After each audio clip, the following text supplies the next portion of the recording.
And we're live now, Councillor Oppenheimer. Thank you. Good afternoon. I'm Russell Oppenheimer. I'm the Executive Member for Recreation, Heritage and Rural Affairs. Thank you for attending this virtual meeting of my Decision Day. This meeting is being webcast live on YouTube via the County Council website. I will mention at this opening point, there is one exempt appendix on the agenda, but I do not propose to go into exempt session as we'll be focusing on the open report. Can I welcome Councillor McAtter to the meeting, Chairman of the Culture and Community Select Committee. Welcome to all the officers and thank you for attending too. So item 1 on the agenda is the grant funding to culture and recreation organisations. Thank you. And I'd like to ask Emma to briefly introduce this item, please. Thank you, Councillor Oppenheimer. I know that you have read the report in detail and had the opportunity to ask questions. I also know that you heard the debate at yesterday's Select Committee, so I don't propose to spend a long time introducing this report. The report seeks grant funding for 3 organisations in Hampshire: Energise Me, The Spring and Sir Harold Hillier's Gardens. The recommendations are in paragraphs 2 to 6. And I think everything's set out in the report, so if you have any questions, I'm happy to answer them. Thank you, Emma. Councillor McAtter, would you like to make any comments reflecting the discussion at Select Committee yesterday, or anything else? I can't quite hear you there. You're on mute. No, we still can't hear you. How about that? That's wonderful. That's better. So my connection of my headphones is not great. I've now changed it. I apologise. Thank you, Russell, for that question. The Select Committee spent quite a lot of time discussing this yesterday, and there was some ongoing discussion about the funding for the Spring going forward. That is a source of some interest to members, but the committee was perfectly happy to support the recommendation for these 3 grants. Thank you very much. Well, I was interested in the discussion yesterday. Some haven't, members commenting on the Spring, and I would like to just take a moment to say how much I enjoyed visiting the Spring last week for their exhibition, their summer exhibition. It's the first time I'd been there, and I had a good look around, and it's a really worthwhile place. So I will be helping to raise awareness of their exhibitions and events. So I don't think there's need for any further comment on that. It's a very straightforward one. I'm very happy to support the recommendations in paragraphs 2 to 6 on page 3. And oh, I see Jackie's arrived. Nice to see you, Jackie. We're just coming to the end of agenda item 1, and I have accepted the recommendations. Thank you, Councillor. Thank you very much. Thanks, Emma. We'll let you go. So moving on now to item 2, which is parish and town council grants. These are the energy efficiency grants. And Joe, can I invite you to introduce this item, please? We're not hearing you now. Sorry.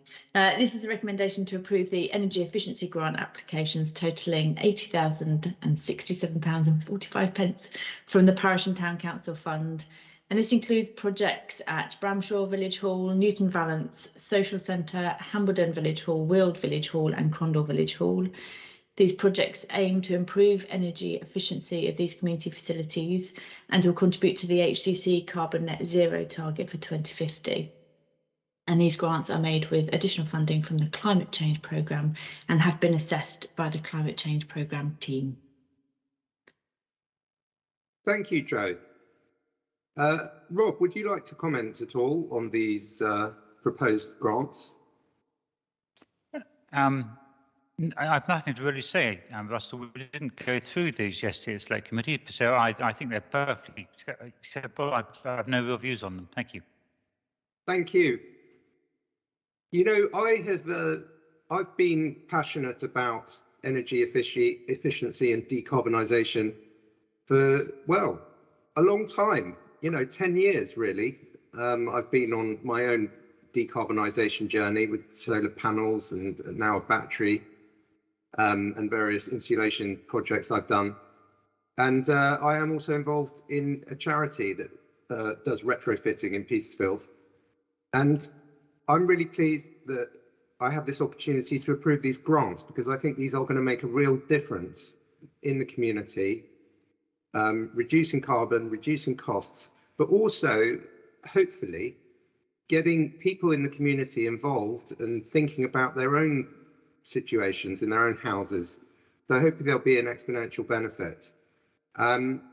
So I'm very happy to approve the recommendation in paragraph 2 on page 11. And I'm sure that the recipients of these grants are going to be really grateful, and it's a really important and worthwhile thing that we're doing with this Parish and Town Council Investment Fund. Thank you very much.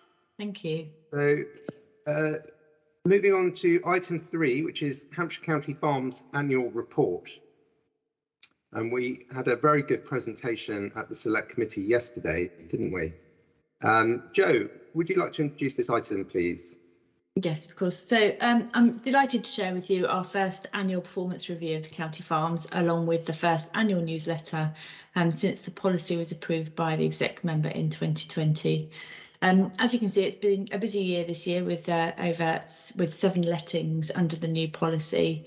And the change to letting process has meant that our tenants have greater awareness of Hampshire County Council's objectives and their role in helping to deliver them by managing the land that we own responsibly. This report sets out how this new process is implemented this year, and also some of the changes we've made, including increasing awareness of county farms through changing the branding and increasing our social media presence, for example. The newsletter highlights not only the successes of our current tenants, but also introduces our new crop of tenants that we're really looking forward to seeing what they are able to deliver, working with us over the next 5 years or more. That's it. Thank you. Great, thanks, Joe. Rob, would you like to comment on the annual report item? Yeah. Yes, I want to endorse what Joe said. I think it's an excellent annual report to explain to all members of the County Council and to our residents exactly what role that HCC plays in the county farms. We had a very good presentation yesterday by the head of the business, who made a lot of focus on what HCC's been able to do for new tenants over the last year. And I think the Select Committee came from a relatively low level of knowledge, and after the end of that presentation felt much more aware of what the county farms did. It was interesting. We have very few members of that Select Committee who represent rural areas, myself being an exception, but most of the others sit for relatively urban areas, and therefore they found a great deal of information in there about farming and the role that Hampshire County Council can play helping develop new tenants on the county-owned farms. So it's an extremely good presentation, Ashley. Thanks. I completely agree, and I think it's an excellent annual report. It really, sheds light on the excellent work that the county does in giving new farmers a first rung on the ladder, getting existing tenant farmers to be able to progress their business. I think county councillors do have a role to play, actually, in just being in touch with farmers within their division, helping to encourage them perhaps to join a farm cluster, or just to be aware of developments in policy and opportunities. Because I think farming is so important to Hampshire's economy and our environment as well. And I think there's a great opportunity for us as a county to do really useful things. And our county farms are really a fantastic asset for the county. Felicity, do you want to add anything on this item? No, Russ, just to say that I'm absolutely delighted to see this coming forward and to see the impact of this policy after 1 year in terms of being able to revitalise the County Farm Director of Travel and really put them, I think, on the front foot in terms of sustainability and also the farmers' ability to, take their business cases forward and be successful in their chosen occupation, which is a tough one to compete in. But I think we put these people in a good place to do it. Absolutely. I believe that I will get an opportunity to draw attention to this annual report tomorrow at full council, because we're going to be having a motion about farming. So I'm looking forward to being able to encourage members to check it out. And I hope members of the public will also look at it online and that we'll get some coverage, because part of what we're trying to do here is raise awareness of the county farms. So if there's nothing further, Jackie, I'd like to accept the recommendations in paragraph 2 on page 29, please.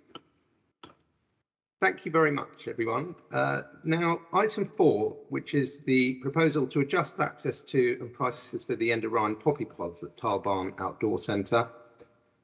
I was there for the discussion yesterday at Select Committee, and we will ask Councillor McCatter to summarise that. But first, Jo, would you like to just introduce this item, please? Yes, so it was heavily debated yesterday. Essentially, the Poppy Pod Village was built at Tarbarn with funding from the Armed Forces Covenant Fund, Hampshire County Council and the Brockenhurst branch of the Royal British Legion. And the idea is that it would provide a respite for military families and also for schools to use. So to date, it's been exclusively used by military families and is very popular. And they've enjoyed around 21,000 bed nights at an equivalent commercial value of over £300,000.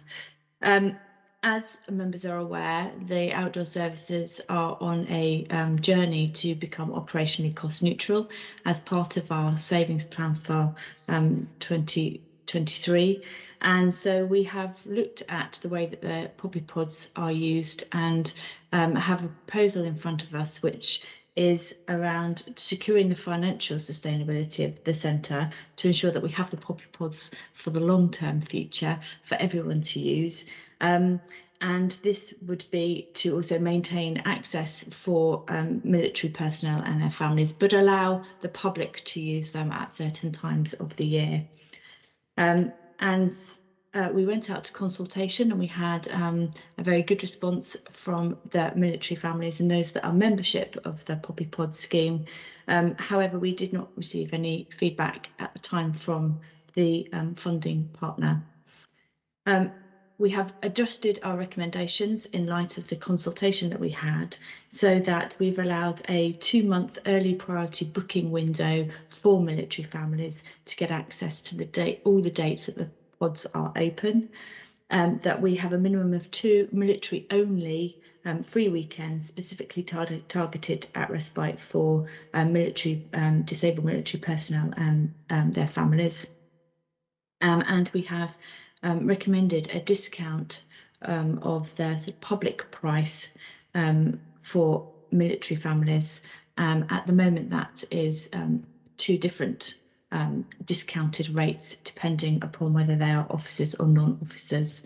And that's the proposal that was debated yesterday at the Select Committee.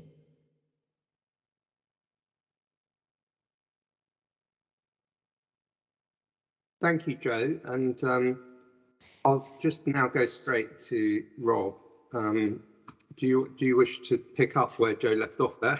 Yeah, Russell, thank you for that. We had a very extensive discussion about this yesterday, and I think all the members of the committee are very aware of the issue is to securing the long-term future, and the debate was how to do that, and the trade-off between the exclusivity and trying to make the pods available to wider members of the public. And there was a lot of views expressed, huge support from the committee for serving military personnel and their families and veterans, and all the committee was very much in favour of trying to encourage the usage by those people as much as we can. We're very grateful to the manager of the Tiled Barn, who gave a very good presentation, particularly about the new booking system, about the exclusivity for 2 months. I think that was much appreciated. And so the committee debated back and forth about whether there was going to be a substantial change. And we looked at the feedback that was given on the consultation, and a lot of those comments appeared to say that the feedback was it was too busy. They couldn't get into what they wanted to do, and we thought that suggested that there was a willingness amongst some of the current users to pay a slightly higher fee for access to them, and therefore that element of the price going up was, I think, widely accepted by members of the committee in terms of trying to secure the long-term future. There were two recommendation changes. I think that the committee felt uncomfortable with the idea of differentiation in price, and the recommendation was that the two-tier military pricing system was abandoned to a one price for all, feeling that's much more the ethos of the armed forces, of Help for Heroes, of the Veterans Association, of Royal British Legion, that there's no differentiation, there's no means testing for it, and we just felt uncomfortable that Hampshire County Council would even really think about going down that route. So the recommendation was that not be implemented. And the second thing that came up, we have two members of the committee who are very involved with military veterans charities, who were very keen that we try and use contacts to see if we could find other sources of long-term ongoing funding from other organisations. And so there was an amendment made, again unanimously supported, that the committee would welcome other sources of ongoing funding should they come forward, and very much on the onus of the funders to come forward rather than on officer time, which has been spent trying to find that funding. That if other sources of funding are available, that would be very much appreciated by the County Council. In the end, there was unanimous support from the committee for the recommendation and for both amendments. Thank you, Rob. I thought it was a very good debate at the Select Committee yesterday, and I'm grateful to you and your committee for your careful deliberations on this quite tricky issue. I think the conclusion you arrived at was a good one, and having discussed it with Felicity and Joe, I'm inclined to accept that we remove that distinction between commissioned and non-commissioned officers.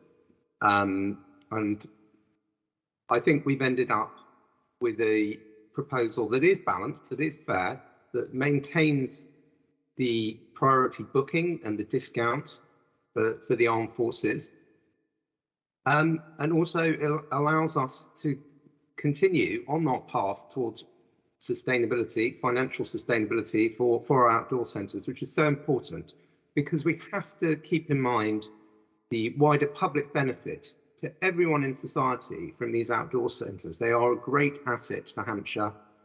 Thousands of children and adults get huge value from them every year, and we want to see that continuing for the long term, and we want to maintain this facility for veterans for the long term as well. So I'm very happy with where we've got to, and I will now move towards the recommendation. I want to say I've also taken the exempt appendix into account when considering my decision. I don't feel the need to go into exempt session to consider this further. We had also a good discussion at a members' briefing this morning, specifically on the subject of support for the military. And I know the Armed Forces champion, Councillor Joy, and others will do what they can using their links with military charities to see whether they can identify proposals and funding. And we're always open to discussing that. So thank you, everyone, for your input. As discussed, I am going to make an amendment to the recommendation at paragraph 2 in the report that was published, and I'm happy to approve the following recommendation, which was put forward by the Select Committee and unanimously supported by the Select Committee. I'll just read that out for clarity. The recommendation is that following a recent consultation exercise, I approve a revised approach to access and pricing for the Enda Ryan poppy pods at the Tiled Barn Outdoor Centre, in accordance with option 1 identified in paragraph 17 in this report, but the proposed two-tier military pricing system in the proposal is replaced by a single discounted price for military families. The revised approach will take effect from 1st September 2022. So Jackie, hopefully you've got that all in the minutes for this meeting. And I think the final thing to say is that we did undertake to go back to the Select Committee next year to inform the Select Committee how this was all proceeding, and we will certainly be doing that. Good. I think that brings us to the end of the agenda. I'd like to thank you all for attending this decision day. And I'd like to ask Jackie if she could now stop the webcast, please. Thanks very much, everyone. Thank you. I'll confirm when.